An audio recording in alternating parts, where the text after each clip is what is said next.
वंदे मातरम दोस्तों। आज हम लोग देखेंगे कक्षा 10 का चैप्टर 2 बहुपद। आज हम शुरू कर रहे हैं कक्षा 10 का गणित। तो दूसरा चैप्टर शुरू करेंगे। पहला चैप्टर अगर जो पढ़ाने लगेंगे तो तनी कंफ्यूज ज़्यादा हो जाओगे, मतलब कि पहला चैप्टर बोरिंग टाइप रहेगा, इसलिए दूसरा चैप्टर शुरू कर रहे हैं और आराम से समझते चलना और नोट बनाते चलना। आज से हम शुरू कर रहे हैं, ठीक। तो आगे चलो देखते हैं। दूसरा चैप्टर है बहुपद। क्या है? बहुपद। तो बहुपद में क्या है, कौन सी बहुपद है, क्या क्या है, हम पूरा बेसिक से बताएंगे, ठीक। बेसिक से बताते चलेंगे और पूरा बढ़िया से तैयार करते चलना। और बताने के बाद पहले मतलब एक वीडियो कॉन्सेप्ट का रहेगा तो एक वीडियो प्रश्नावली कॉल कराएंगे, ठीक। तो ऐसे ऐसे बताते चलेंगे। तो चलो देखो, हम सीधे शुरू करते हैं बहुपद। क्या? बहुपद। बहुपद। बहुपद को इंग्लिश में कहते हैं पॉलिनोमियल। क्या?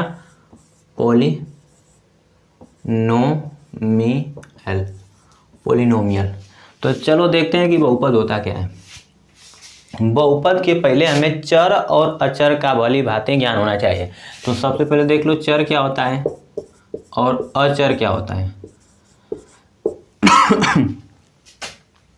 चर क्या होता है तो ध्यान से समझो, जिसका मान बदलता रहे उसे चर कहते हैं। जिसका मान बदलता रहे उसे चर कहते हैं। नोट कर लो, जिसका मान बदलता रहे उसे चर कहते हैं।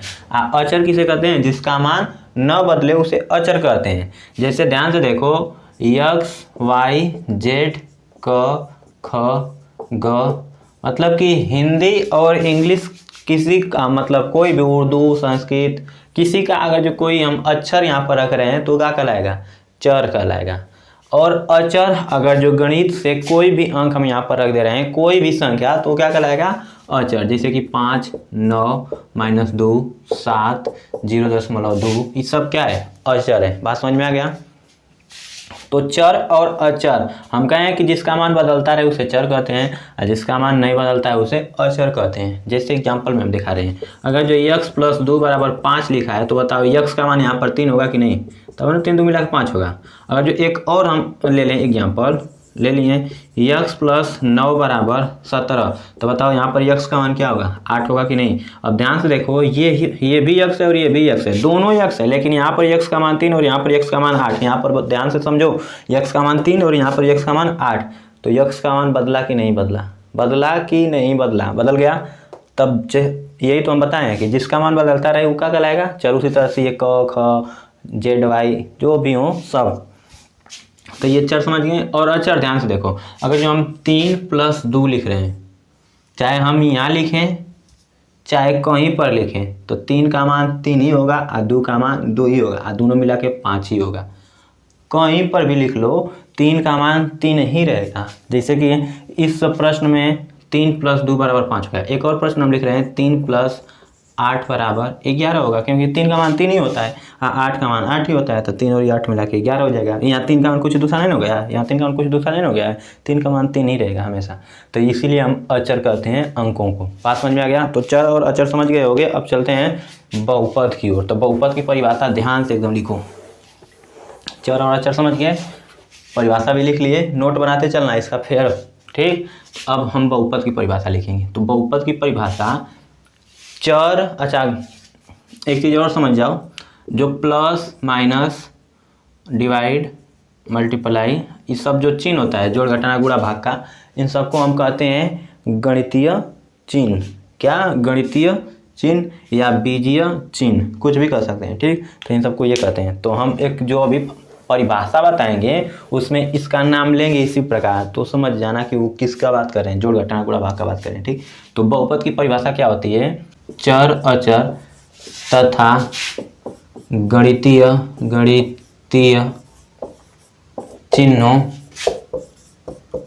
चिन्हों से युक्त ऐसा व्यंजक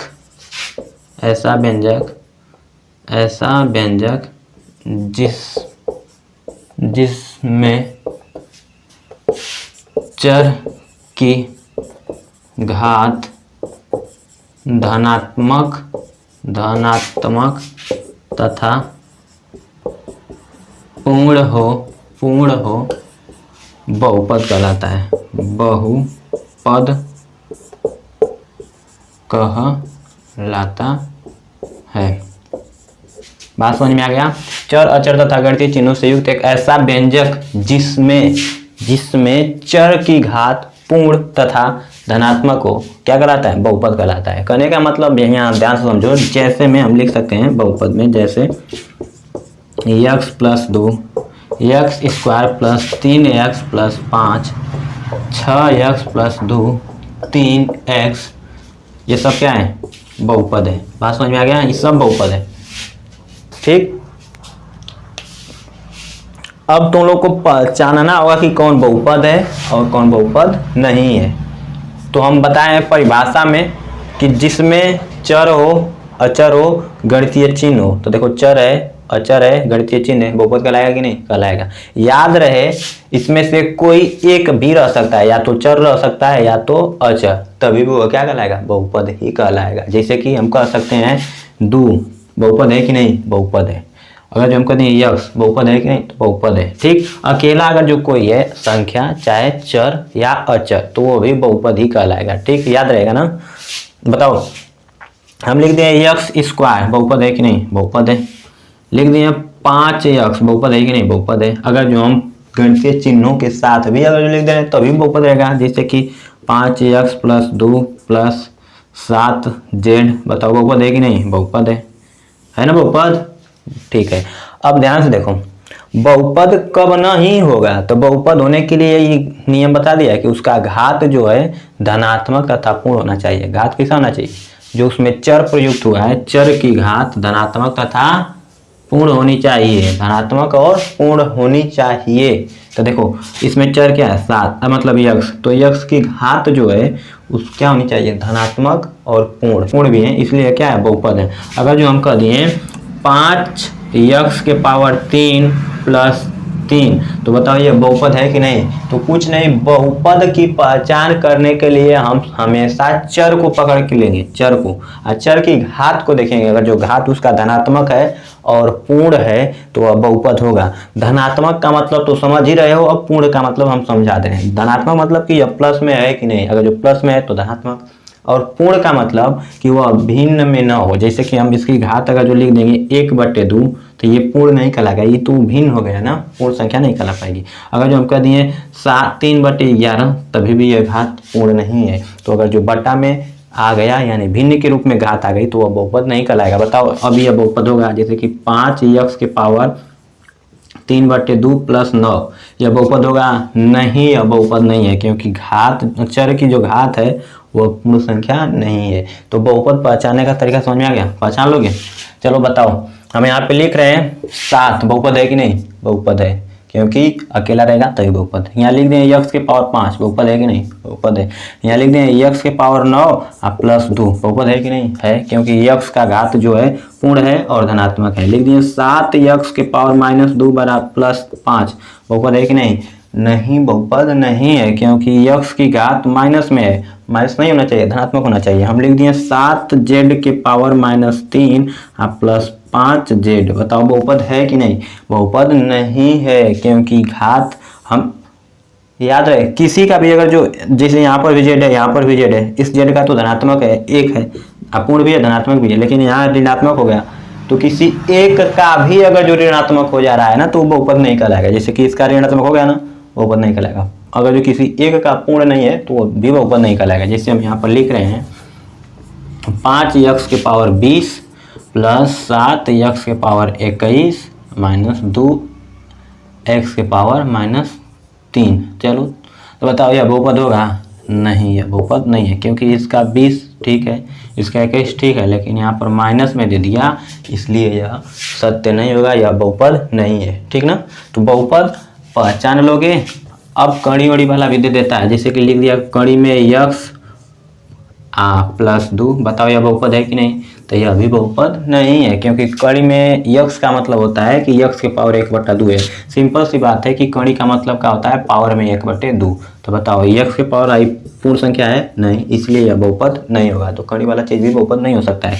कभी कभी वह हो भी सकता है, जैसे कि हम लिख दें कड़ी में x बटे कड़ी में x, तो बताओ यह बहुपद है कि नहीं? बहुपद है, क्योंकि कड़ी और कड़ी कट के एक आ जाएगा, यक्स भी यक्स से कट जाएगा, एक आ जाएगा, तो एक बहुपद होगा कि नहीं? होगा। तो हर स्थिति में हम यह नहीं कर सकते कि कड़ी में का चीज़ बहुपद नहीं कहलाएगा। हो भी सकता है, उसको हम हल करके देख सकते हैं। मतलब वो आप कैसे दिया है उस सिचुएशन को देखेंगे और उसको हल करेंगे, उसके बाद हम बताएंगे कि वो बहुपद है कि नहीं है। ठीक, बात समझ में आ गया? अगर जो हम लिख दिए और बट्टा वाला भी चीज़ कभी कभी बहुपद होता है, कभी कभी नहीं। जैसे कि हम लिख दिए 7x² + 2, बताओ यह बहुपद है कि नहीं? तो यह बहुपद नहीं है, क्योंकि यह बट्टे में यक्स आ गया है और यह यक्स बट्टे में है, इसीलिए यह बहुपद नहीं है। क्योंकि जो चीज़ बट्टे में, इसको हम जब ऊपर लेकर जाते हैं तो इसकी घात क्या हो जाती है? माइनस हो जाता है। तो बताओ इसको जब ऊपर लेकर जाएंगे तो घात क्या हो जाएगा? माइनस हो जाएगा।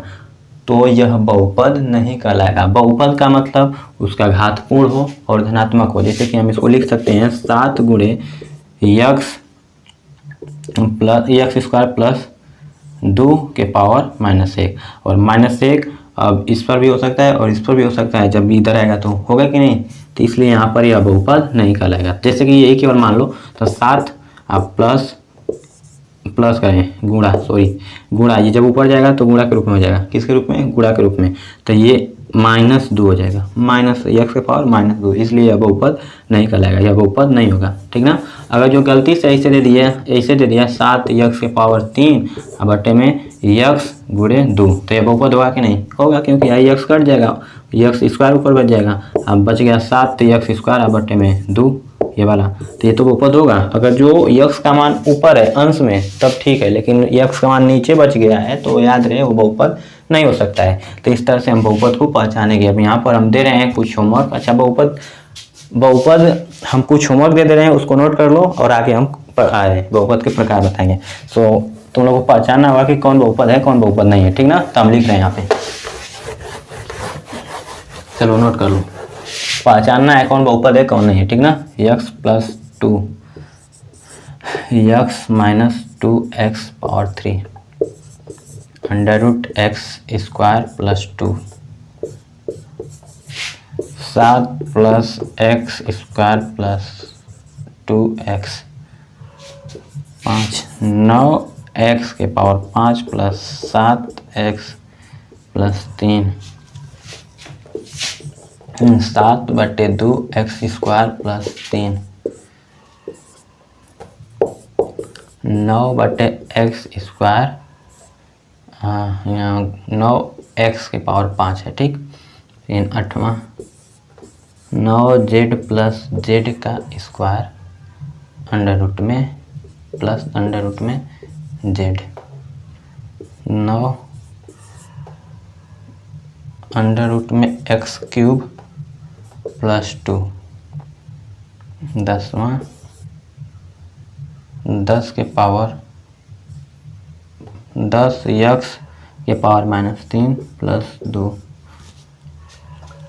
11वां 7x के पावर -2/3 + 5 12वां 13x के पावर 5/7 + 17 12 13 27 z के पावर 2/8 2/8 + 9 14 5x + 2z - 9x के पावर 7 11/23 15वां 16/x²। इतना रहेगा होमवर्क। तो लोग को इसमें से पहचानना है कौन बहुपद है और कौन बहुपद नहीं है। ठीक, तो इतना नोट कर लो, स्क्रीनशॉट ले लो, नोट करना मिटा दें, ले लो स्क्रीनशॉट। ठीक, आगे देखो। अब आगे हम लोग देखेंगे बहुपद की घात। क्या देखेंगे? बहुपद की घात। पूछता है बहुपद की घात। जैसे कि यहाँ पर एक बहुपद दे दिया है x की पावर 5 + 2x, पूछेगा इस बहुपद की घात बताओ। तो कुछ नहीं, याद रखना कि किसी बहुपद में दिए गए चर का अधिकतम घात ही बहुपद का घात कहलाता है। मतलब इसमें हम देखेंगे कि कौन चर का सबसे ज़्यादा घात है। जैसे कि यहाँ पर ये भी चर है और ये भी चर है, तो इसका घात 1 है और इसका घात 5 है, तो जो घात बड़ी होगी वही बहुपद की घात कहलाएगी। तो कहेंगे इस बहुपद का घात क्या है, तो 5 है। क्या है, इस बहुपद का घात 5 है। अगर जो हम लिख दिए 7x के पावर 23 प्लस 2x के पावर 22 प्लस 7x के पावर 9, तो बताओ इस बहुपद की घात क्या हो जाएगी, 23 हो जाएगी। सबसे अधिक घात उस बहुपद की घात कहलाती है। अगर जो हम कहते हैं 7 के पावर 2 प्लस x, पूछेंगे इस बहुपद का घात क्या होगा, कुछ नहीं होगा, सिंपल से दिखाई दे रहा है कि 2 क्या हो जाएगा, इस बहुपद की घात 2 हो जाएगी। अगर जो हम कह दिए 9 केवल 9 है, तो इस बहुपद की घात बताओ, कुछ नहीं, इस बहुपद का घात 1 नहीं 0 होगा। ध्यान से देखो, हम कहे हैं कि चर की अधिकतम घात ही क्या कहलाएगी, बहुपद की घात। तो इसमें तो चर ही नहीं, जब चर नहीं है तो बहुपद की घात क्या हो जाएगी, 0। ठीक ना, ठीक, कहाँ 0 हो जाएगी, तो देख लो। अगर जो हम मान लें कि इसमें यक्स है, क्या है यक्स, तो 9x, इसका तब यहाँ पर इसकी घात क्या आ जाती, बहुपद की घात 1 हो जाती, क्योंकि इसके पावर 1 है कि नहीं। यक्स नहीं है, तो यक्स क्यों नहीं है, क्योंकि यहाँ पर 0 होगा इसका घात, यक्स का घात 0 है। जब किसी भी संख्या का घात 0 तो उसका मान 1 हो जाता है, तो इसका मान यक्स का मान 1 हो गया होगा। तो 9 गुणे 1 बराबर कितना आ गया है, 9। इसलिए जब यक्स दिखाई नहीं दे रहा है तो यक्स 1 हो गया है, उसकी घात 0 हो गया था, इसीलिए। ठीक ना, यहाँ पर हम कह देंगे कि जो घात है इस बहुपद का, उसका क्या है, 0 है। बस समझ में आ गया। तो बहुपद की घात ये होती है। कल हम समझेंगे कि बहुपद कितने प्रकार के होते हैं, उनको कैसे कैसे बांटा जाता है, फिर देखेंगे शून्य क्या होता है, फिर ग्राफ विधि से शून्य निकालना सीखेंगे, और बहुत सी विधियां शून्य के निकालने के। और उसके पहले शून्य समझ लेंगे कि शून्य क्या होता है। तो आज के लिए इतना रहने देते हैं।